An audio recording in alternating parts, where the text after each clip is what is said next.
You can make $400 an hour pressure washing, and in this video, I'm going to break down every facet of how to do it from start to finish, so that way you can replicate it and start making money for yourself. But if you're thinking about starting a pressure washing business this year and you're not sure what chemicals to use, how to mix them, how to clean every surface on a residential job site, property protection, or how to set up your equipment, be sure to check out the first link in the comment section and the description. That'll be to the How to Wash 2 course. In there, we're going to walk you through everything you need to know in order to start your pressure washing business off on the right foot. Secondly, if you need a software that'll help you keep track of customers, send estimates, invoices, or collect payments, you can do all that for free using QuoteIQ, which I'll have linked down below. And if you go to myquoteiq.com, you can actually try any paid tier of QuoteIQ right now for just $1 for your first month. So be sure to check that out if you're interested. With that being said, though, let's go ahead and jump to the video. So the first facet of this whole process is being able to find customers. And I'll be honest with you guys, this is probably people's biggest hurdle, right? It's one thing to get the equipment. It's one thing to know how to do the job right. It's a complete other thing to actually know how to get the customers. Now, I had a buddy who said this the right way. He said, we're not a pressure washing company. We're a marketing company first and foremost that offers pressure washing as a service. Because if you don't know how to market and you don't know how to get your name out there and you don't know how to attract customers, then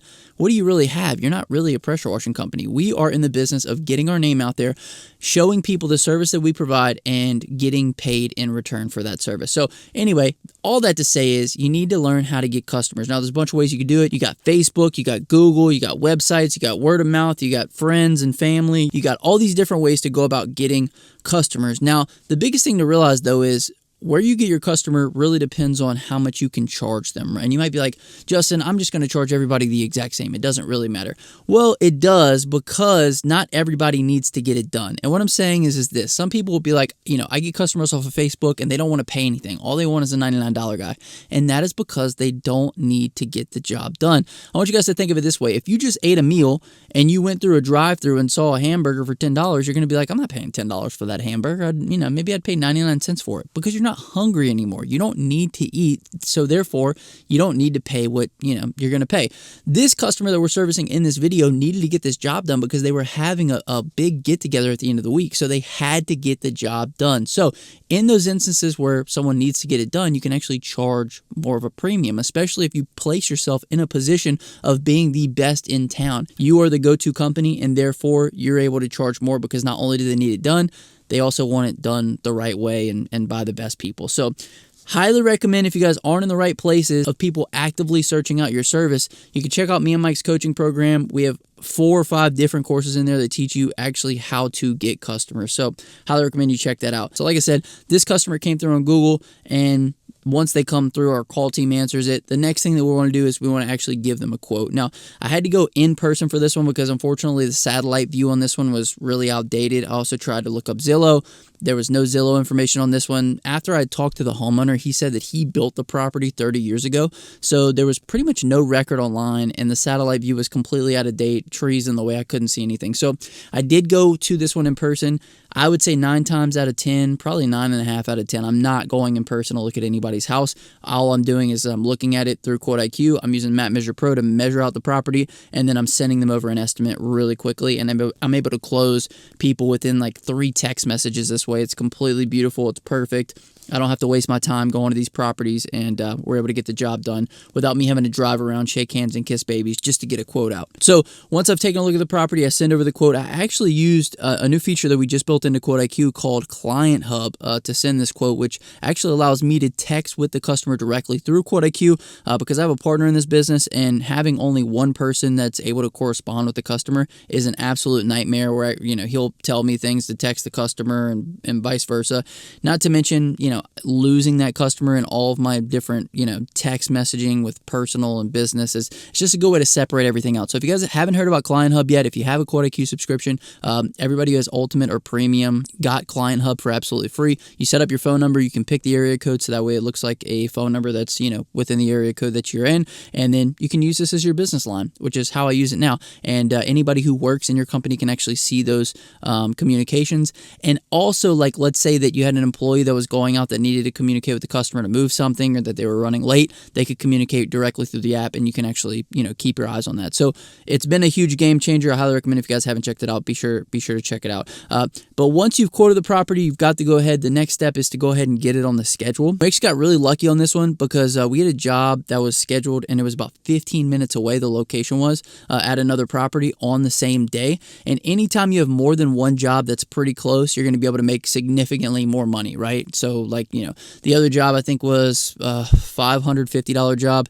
This job ended up being $400. So instead of it just being like a $550 day, turned into a $950 day, which anytime we can get our, day close to 1,000 or over 1,000, like that's ideal, right? We got lucky. This one was in great proximity to our other job that we had on the day, but all this goes back to lead flow essentially, right? If you don't have the leads in place, if you're not getting the calls, you don't have the phone ringing, then you're going to be very sporadic with your scheduling. You're not going to be able to charge customers the right amount, and you're going to be scared of losing every single customer. We had a guy that came through in our coaching group, and when I first talked to him, he was telling me about all these instances of jobs that he had lost and how he lost them and what the customer said to him whenever he sent over the quote. And I was like, dude, if you had enough lead flow coming in, you wouldn't be able to tell me about any of these jobs that you were losing because you'd be so focused on the big wins, right? Like Mike quotes like 5, 10, 15 jobs a day. Do you think he cares about a customer that didn't want to get on the schedule with him? Absolutely not, because he's got so much lead flow coming in, it doesn't even register to him. So if this is you, if it sounds like you want to shift that mindset over into abundance rather than scarcity. If you're thinking about every single job that you lost, what do you think you're going to be attracting? You're going to be attracting more situations and opportunities for you to lose more jobs, right? So we want to shift our focus. The other thing is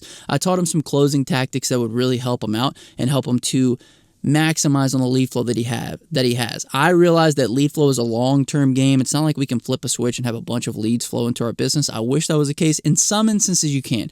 There's some things that you can do if you pull the right levers, that can be the case, but it's not always the case. Usually it's a gradual incline because we're getting in better positioning, we're developing our marketing plan, and all these different kind of pieces are falling into place. So with that being said, you want to make sure that you're able to maximize on your marketing dollars. Every single customer that comes into our company, we had to spend either time or energy in order to get that customer. We want to make sure that we're able to close them and get the job done, so that way we're not losing out on that money. So anyway, the next step is to actually do the job. So for this, you're going to need a couple of things. You're actually going to need some equipment.